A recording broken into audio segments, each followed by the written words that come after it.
Sometimes we are pursuing a God-sized dream and we are seeking God about it, following Him every step of the way. Maybe we've struggled a bit, we've dealt with the waiting, but God began to establish it. We saw Him working and we were excited because finally the vision was coming to pass. But then we don't see the results that we envisioned. Your hopes deflate like a balloon and you're left discouraged. But that outcome might have been different if you had redefined your idea of success.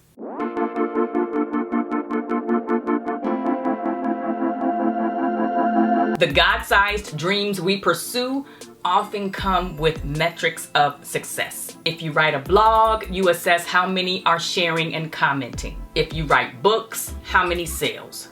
Podcast, how many downloads? How much growth has the ministry had? How many showed up for your event? The door opened to that job, but is the salary enough? The perks? You work in youth ministry or on the mission field. Are enough souls being saved? In the kingdom, we often quote Joshua 1:8 when talking about success.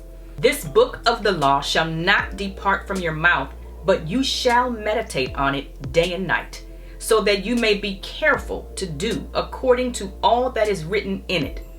For then you will make your way prosperous, and then you will have success. And earlier in this series, I quoted from Psalm 1, but his delight is in the law of the Lord, and in his law he meditates day and night. He will be like a tree firmly planted by streams of water, which yields its fruit in its season, and its leaf does not wither, and in whatever he does, he prospers. So we stand on these promises that if we are walking in God's will, meditating on his word, we will have success. We will be prosperous.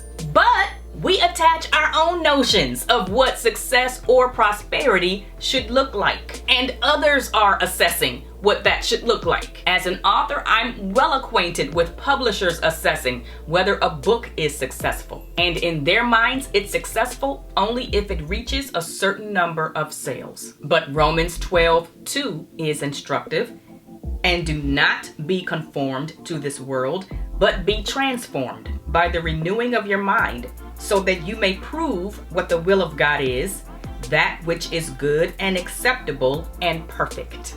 God is not measuring our success in numbers. He's not looking at our analytics and saying, you need to get your subscriber count up. We are prospering if we are abiding in Jesus and bearing fruit to the glory of the Father. Your God-sized dream may be to invite your neighbors to a Bible study in your home. And you're nervous about it. It's a real step of faith.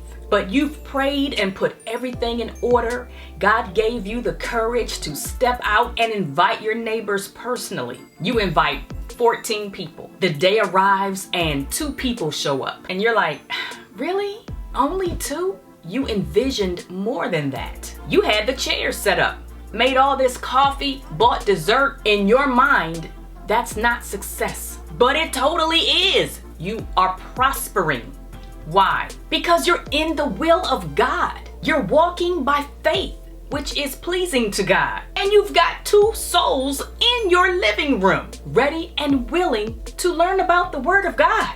That is huge. If the number never grows beyond 2, what a bond that will be with the 3 of you growing together in the Word of God. I mentioned that we are preparing to release this Clean series. My husband said, so what would success look like to you? I'm sure you want a lot of people to see it. And yeah, I pray the Lord draws many to watch it, and that he draws many closer to him as a result. But I refuse to let my definition of success be the number of YouTube views that it gets. I'm already counting it a success because I had never heard of such a thing as a web series until God downloaded it into my head and heart. And I got to walk with him as I prayed about this starting a 1.5 years ago. And I got to be in awe of him as I watched him do thing after thing to establish it. That's prospering. Clinging to God and watching him work. Don't let the enemy steal your success by trying to discourage you about the numbers or whatever else he'll point to. If you're clinging to God as you pursue this God-sized dream, you are prospering. God is growing you through this. You're seeing him work in and through you. That's the kind of success that will stretch into eternity. Let me hear from you in the comments. How do you define success for your God-sized dream? Don't forget to subscribe and share. I will see you in the next video. Keep clinging.